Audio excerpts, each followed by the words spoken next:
আসসালামু আলাইকুম। বাংলার সংবাদে সবাইকে স্বাগত জানাচ্ছি। আমি নাইম ফাথুম মুবিন। সংবাদ শিরোনাম। বাংলাদেশের সর্বশেষ গুরুত্বপূর্ণ আপডেট সংবাদ আপনাকে স্বাগত। শুরুতে সংবাদ শিরোনাম, পরে বিস্তারিত। শুরুতেই জানাবো, পোষ্য কোটা বাতিলের দাবিতে বিক্ষোভে উত্তাল জাহাঙ্গীরনগর বিশ্ববিদ্যালয়। আগের মতো পোষ্য কোটা বহাল রাখার দাবিতে কর্মকর্তা কর্মচারীদের লাগাতার কর্মবিরতি এবং বিক্ষোভ কর্মসূচির বিরুদ্ধে বিক্ষোভে উত্তাল হয়ে উঠেছে জাহাঙ্গীরনগর বিশ্ববিদ্যালয়ের জাবি। এরপর জানাবো, সংস্কার কমিশনের রিপোর্ট প্রকাশ ৮ই ফেব্রুয়ারি। সংস্কার কমিশনের রিপোর্ট আগামী ৮ই ফেব্রুয়ারি প্রকাশ করা হবে। মঙ্গলবার ৪ই ফেব্রুয়ারি সন্ধ্যায় ফরেন সার্ভিস একাডেমিতে ব্রিফিংকালে সব তথ্য জানিয়েছেন আইন উপদেষ্টা ড আসিফ নজরুল। এবারে জানাবো, বৈষম্যবিরোধী ছাত্র আন্দোলনে নিহতের বাড়িতে হামলা। নওগাঁর মান্দা উপজেলার কসব ইউনিয়নের বৈষম্যবিরোধী ছাত্র আন্দোলনে নিহত শহীদ রাসেলের বাড়িতে হামলা চালিয়েছে দুর্বৃত্তরা। গত দিবাগত রাতে এবং আজ সকাল ৮টার সময় এই হামলার ঘটনা ঘটে। নিহত শহীদ রাসেলের পিতা পিন্টু রহমান জানান, পূর্ব শত্রুতার জের ধরেই গ্রামের প্রতিবেশী রফাতুল মণ্ডলের সন্ত্রাসী বাহিনী দেশীয় অস্ত্রশস্ত্র নিয়ে আমার বাড়িতে ২ দফায় হামলা চালায়। এই ঘটনায় নিহত শহীদ রাসেলের পিতা পিন্টু রহমান মান্দা থানায় একটি অভিযোগ দায়ের করেছেন। হামলার পর থেকেই আতঙ্ক বিরাজ করছে ওই পরিবারের মধ্যে। এদিকে বগুড়ায় আওয়ামী লীগ নেতা গ্রেপ্তার। বগুড়ার ধুনট উপজেলায় সাবেক এমপির গাড়ি ভাঙচুর ও বিএনপির কার্যালয়ে ককটেল হামলা ও অগ্নিসংযোগের ঘটনায় বিএনপির নেতাকে হত্যাচেষ্টা মামলাসহ ৪ মামলায় হাসান আহমেদ জেমস শার্ট নামে আওয়ামী লীগ নেতাকে গ্রেপ্তার করেছে পুলিশ। এদিকে ১৫ বছরের জঞ্জাল পরিষ্কার করেই হতে হবে নির্বাচন, বললেন বাংলাদেশ জামাত ইসলামের সেক্রেটারি জেনারেল। বাংলাদেশ জামাত ইসলামের সেক্রেটারি জেনারেল মিয়া গোলাম পরোয়ার বলেছেন, বাংলাদেশের মানুষ ২০১৪, ২০১৮ ও ২০২৪-এর মতো কোনো নির্বাচন আর দেখতে চায় না।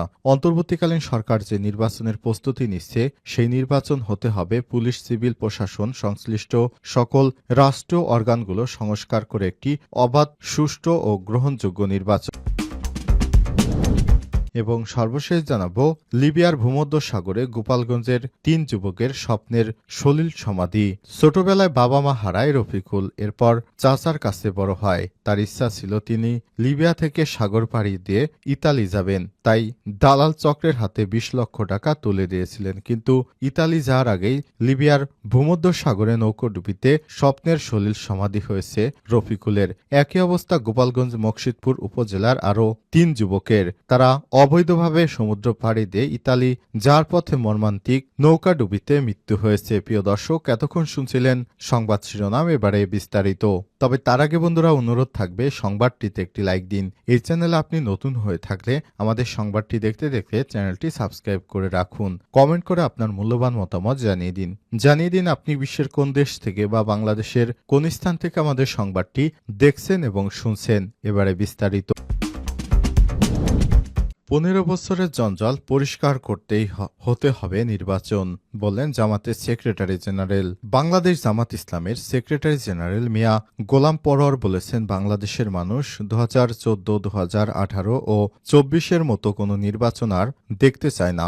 অন্তর্বর্তীকালীন সরকার যে নির্বাচনের প্রস্তুতি নিচ্ছে, সেই নির্বাচন হতে হবে পুলিশ ও সিভিল প্রশাসন সহ সংশ্লিষ্ট সকল রাষ্ট্রীয় অর্গানগুলো সংস্কার করে একটি অবাধ, সুষ্ঠু ও গ্রহণযোগ্য নির্বাচন।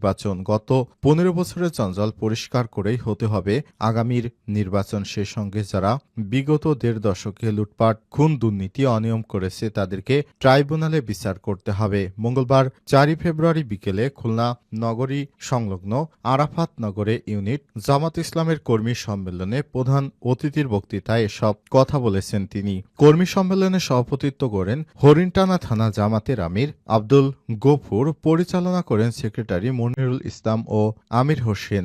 বিশেষ অতিথি হিসেবে জেলা জামাতের সেক্রেটারি মুন্সি মিজানুর রহমান, সহকারী সেক্রেটারি মিয়া সংস্কার কমিশনের রিপোর্ট প্রকাশ 8ই ফেব্রুয়ারি। সংস্কার কমিশনের রিপোর্ট আগামী 8ই ফেব্রুয়ারি প্রকাশ করা হবে। মঙ্গলবার 4ই ফেব্রুয়ারি সন্ধ্যায় ফরেন সার্ভিস একাডেমিতে ব্রিফিংকালে এসব তথ্য জানিয়েছেন আইন উপদেষ্টা ড আসিফ নজরুল। আইন উপদেষ্টা জানান, সংস্কার কার্যক্রমের অগ্রগতি নিয়ে প্রধান উপদেষ্টা ও জাতীয় ঐক্যমত্য কমিশনের প্রধান অধ্যাপক ড ইউনূসের সঙ্গে 6 সংস্কার কমিশনের প্রধানদের বৈঠক অনুষ্ঠিত হয়েছে। এ সময় তিনি বলেছেন, সংস্কার কমিশনারগুলোর পূর্ণাঙ্গ রিপোর্ট আগামী 8ই ফেব্রুয়ারি প্রকাশিত হবে। এদিন সংস্কার কমিশনের প্রধানরা মিলে সংস্কার কার্যক্রমে আশু করণীয় স্বল্প, মধ্য ও দীর্ঘমেয়াদী কি সে সম্পর্কে সুপারিশমালা পেশ করবেন। সংস্কার কমিশনের পূর্ণাঙ্গ প্রতিবেদন ও সুপারিশ বিভিন্ন রাজনৈতিক দল এবং জুলাই গণ অভ্যুত্থানে যে শক্তিগুলো রয়েছে তাদের কাছে সেদিনই পৌঁছে দেওয়া হবে। এরপর রাজনৈতিক দল ও জুলাই অভ্যুত্থানে শরিক শক্তি বিভিন্ন পক্ষের সঙ্গে আলোচনা ও সমঝোতা ক্রমে জাতীয় ঐক্যমত কমিশনের প্রথম আনুষ্ঠানিক বৈঠক অনুষ্ঠিত হবে। ফেব্রুয়ারি মাঝামাঝি এই বৈঠক অনুষ্ঠিত হবে বলে তিনি আশাবাদ ব্যক্ত করেছেন। আসিফ নজরুল বলেছেন, রাজনৈতিক দলগুলোর সঙ্গে আলাপ আলোচনা করে দিনক্ষণ চূড়ান্ত করা হবে। জাতীয় ঐক্যমত কমিশনের প্রথম বৈঠক কমিশন প্রধান অধ্যাপক মোহাম্মদ ইউনূসের সভাপতিত্বে অনুষ্ঠিত হবে। সেখানে সকল রাজনীতিক দল ও আন্দোলনের পক্ষে সকল শক্তির প্রতিনিধিদের পাশাপাশি কমিশন প্রধানরাও থাকবেন। পোষ্য কোটা বাতিলের দাবিতে বিক্ষোভে উত্তাল জাহাঙ্গীরনগর বিশ্ববিদ্যালয়। আগের মতো পোষ্য কোটা বহাল রাখার দাবিতে কর্মকর্তা কর্মচারীদের লাগাতার কর্মবিরতি এবং বিক্ষোভ কর্মসূচির বিরুদ্ধে বিক্ষোভে উত্তাল হয়ে উঠেছে জাহাঙ্গীরনগর বিশ্ববিদ্যালয় জাবি। মঙ্গলবার 4ই ফেব্রুয়ারি বিশ্ববিদ্যালয় নতুন রেজিস্ট্রার ভবনের সামনে কর্মকর্তা কর্মচারীদের বিক্ষোভ মিছিলে একাধিক শিক্ষার্থীকে হেনস্থারও অভিযোগ উঠেছে। ফলে আবারও বিশ্ববিদ্যালয়ের সকল শিক্ষার্থী দলমত নির্বিশেষে এক হয়ে পোষ্য কোটা বাতিলের দাবিতে আন্দোলনে নেমেছে। দুপুর 2টার দিকে বিশ্ববিদ্যালয় বটতলা এলাকা থেকে মিছিল নিয়ে সকল হল ঘুরে নতুন প্রশাসনিক ভবনের নিচে জড়ো হয়েছে শিক্ষার্থীরা। এ সময় তারা কোটা না মেধা, মেধা মেধা, হলে হলে কবর দে, পোষ্য কোটার কবর দে ইত্যাদি স্লোগান দিতে থাকেন। এদিন দুপুরে কর্মকর্তা কর্মচারী ঐক্য পরিষদের ব্যানারে এক বিজ্ঞপ্তিতে জানানো হয়েছে, জাহাঙ্গীরনগর বিশ্ববিদ্যালয়ের সকল কর্মকর্তা কর্মচারীদেরকে সদয় অবগতির জন্য জানানো যাচ্ছে যে পোষ্য